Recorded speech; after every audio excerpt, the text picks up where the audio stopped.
ಯಾವಾಗಲೂ ದರ್ಶನ ಪಡೆದೇ ಹೋಗೋರು ಇವತ್ತು ದರ್ಶನಕ್ಕೆ ಬಂದಿದ್ದೀರಾ ಅಂದ್ರೆ ಆಶ್ಚರ್ಯ. ನನ್ನ ಮಗ ಸುಚೇಂದ್ರನ್ಗೂ ಸದಾಶಿವಯ್ಯನ ಮಗಳು ದೇವಿಗೂ ನಿಶ್ಚಿತಾರ್ಥ ಮಾಡೋದು ಅಂತ ಎರಡೂ ಕುಟುಂಬದಲ್ಲಿ ನಿರ್ಧಾರ ಆಗಿದೆ.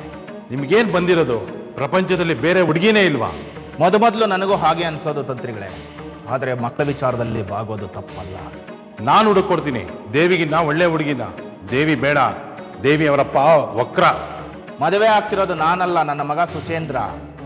ಹೇಳದ್ನಲ್ಲ, ಮದುವೆ ಆಗೋರ ನಿರ್ಧಾರ ಮುಖ್ಯ. ಸರಿ ಬಿಡಿ, ಎಲ್ಲ ತಾಯಿ ತೋರಿಸಿದ ದಾರಿ. ನಮ್ದೇನಿದೆ ಬಿಡಿ ಅವಳು ಮುಂದೆ. 9 ಕ್ಷೇತ್ರದ ಹರಕೆನ ಬಾಕಿ ಇದೆ. ನಮ್ಮನೇಲಿ ಜಗಳ ಆಗ್ತಿರೋದ ಬಾಕಿ ಇರೋ ಹರಕೆಯಿಂದ ನಾನು ಅಮ್ಮನ್ನ ಕರ್ಕೊಂಡು ಹೋಗ್ತೀನಿ. ಅಮ್ಮನವ್ರ ದರ್ಶನ ಆಗ್ಲಿ, ಆಮೇಲೆ ನೀವ್ ಹೇಳಿದ್ ಕೇಳ್ಕೊಂಡಿರ್ತೀನಿ. ನೀನೇನೆ ಎಲ್ಲದಕ್ಕೂ 9 ಕ್ಷೇತ್ರ ಅನ್ಕೊಂಡು. ಹೌದು, ಹರಕೆ ತೀರ್ಸೋದೆ ನನ್ನ ಜೀವನದ ಗುರಿ. ಹರಕೆ ತೀರ್ಲಿ, ಆಮೇಲೆ ಮದ್ವೆ. ಹರಕೆ ತೀರ್ದ್ಮೇಲೆ ನೀನ್ ಕೈ ಎತ್ಬಿಟ್ರೆ, ಮದ್ವೆ ಆದ್ಮೇಲೆ ನೀವ್ ಕೈ ಎತ್ಬಿಟ್ರೆ ಪರವಾಗಿಲ್ಲ.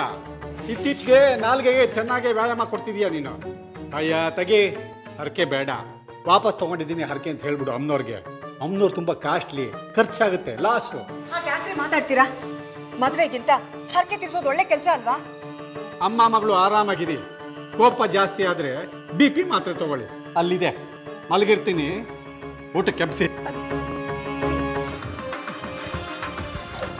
ಇನ್ನೇನು ನಿಮ್ಮಣ್ಣ ಕೇಶವನಾಥರು ಬೀಗರಾಗ್ತಾ ಇದ್ದಾರೆ. ದೇವಿಗೆ ಕೇಶವನಾಥರು ಮನೆ ಸೊಸೆ ಪಟ್ಟ, ದೇವಿ ಜೊತೆಗೆ ಶಂಖನು ಕೇಶವನಾಥರು ಮನೆ ಸೇರುತ್ತೆ. ಋಣಮಂಗಳ ಮೊಳ್ಳ ನಿಮ್ಮಣ್ಣ ವ್ಯವಹಾರದ ಮದುವೆಗೆ ಹೆಂಗೆ ಸೀಲ್ ಹೊಡೆದ ನೋಡಿ. ಅದೇ ನಾವ್ ಮಾಡಿದಿದ್ರೆ ಟಾಮ್ ಹೊಡೆದಿರೋರು. ಸಂಬಂಧಗಳಿಗೆ ಪ್ರಾಮಾಣಿಕತೆ ಇಲ್ಲ ಅಂತ ಹಾರಿಸಿದ್ರಾಯ್ತು ಬಿಡು ಶಂಕನ ಅಷ್ಟರಲ್ಲಿ ದೇವ ಮನೆಯಿಂದ. ಅಯ್ಯ ಬಿಡಿ, ನನಗದ್ರ ಆಸೆನೇ ಇಲ್ಲ. ಏನಾಯ್ತು ಸುಚೇಂದ್ರ? ಯಾಕೆ ಕಣ್ಣೀರು ಹಾಕ್ತಿದ್ದೀಯಾ? ಅಳ್ಬೇಡ್ವೋ? ನನಗ್ ದೇವಿನೂ ಬೇಡ, ಯಾವಳು ಬೇಡ. ನೀವ್ ಎಲ್ಲಿ ಹೇಳ್ತಿರೋ ಅಲ್ಲಿ ಕೆಲಸ ಮಾಡ್ಕೊಂಡು ಇದ್ಬಿಡ್ತೀನಿ. ಆದ್ರೆ ಈ ಊರಲ್ಲಿ ಮಾತ್ರ ಬೇಡ. ಶಾರದಾಪುರದಲ್ಲಿ ನಮ್ ಡಿಪೋ ಇದಲ್ಲ, ಅಲ್ಲಿರ್ತೀನಿ. ದೇವಿ ನನಗ್ ಸಿಗಲ್ಲ, ಅದೇ ಸತ್ಯ. ಅದನ್ನ ನಾನು ಒಪ್ಕೋಬೇಕು. ದಡ್ಡ, ದೇವಿ ಸಿಗಲ್ಲ ಅಂದ್ರೆ ದುರ್ಗಾಪುರ ನಮ್ದಲ್ಲ ಅಂತ ಯಾಕೆ ಅಂದ್ಕೋಬೇಕು? ನಾನು ಅವಳನ್ನ ಮರಿಬೇಕು. ಅದಕ್ಕೋಸ್ಕರ ನನ್ನಿಂದ ದೂರ ಆಗ್ತೀಯೇನೋ? ಸ್ವಲ್ಪ ದಿನ ಅಷ್ಟೇ, ಅವಳು ನನ್ನ ಮನ್ಸಿಂದ ದೂರ ಆಗೋವರೆಗೂ. ಏನು ಬೇಡ, ನಾನು ಸದಾಶಿವನ ಹತ್ರ ಮಾತಾಡಿದ್ದೀನಿ. ಈ ಶುಕ್ರವಾರ ನಿನಗೂ ದೇವಿಗೂ ನಿಶ್ಚಿತಾರ್ಥ.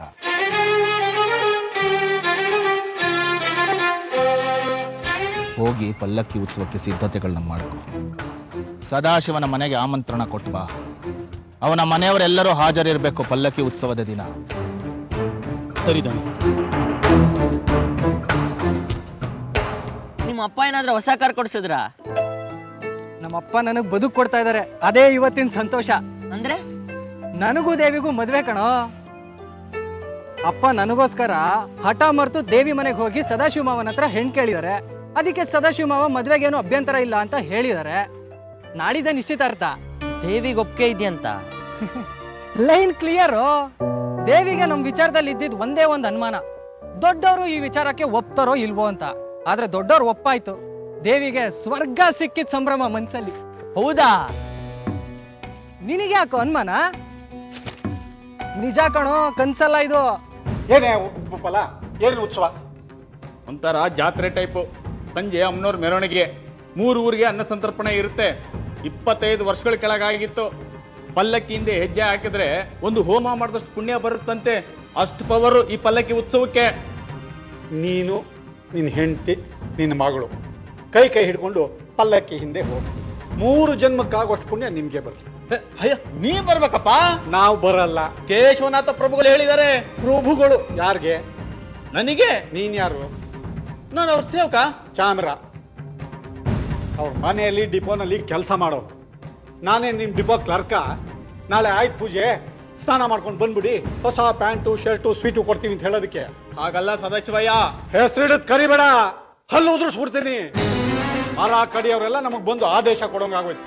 ಹೋಗಯ್ಯ, ಬರಲ್ಲ. ಯಾವ ಉತ್ಸವ ಬೇಡ ನಮ್ಗೆ. ಹೋಗೋ ಮರ್ಕುಟ್ಕ, ಹೋಗೋ.